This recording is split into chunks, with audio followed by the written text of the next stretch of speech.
Z današnjim dnem je Državni zbor sprejel zakon, po katerem se ustanavlja visokošolski zavod Grm v Novem mestu.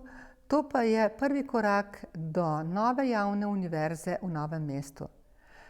Pričakujemo, da se bodo temu visokošolskemu zavodu pridružili tudi drugi zavodi oziroma študijski programi, s čimer bo omogočena javna univerza v Novem mestu.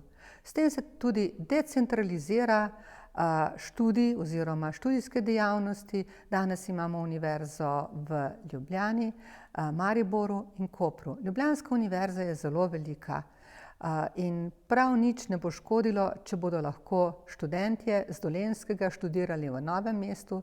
Dolenjska ima velik potencial gospodarstva, kakor tudi družboslovja.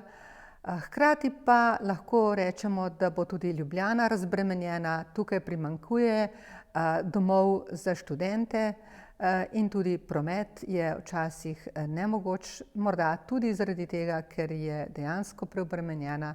In novo študijsko središče bo razbremenilo Ljubljano, pripomoglo k decentralizaciji in pa seveda šlo nasproti prav Dolencem, Dolenkam, mladim, ki bodo lahko tudi ostajali v regiji.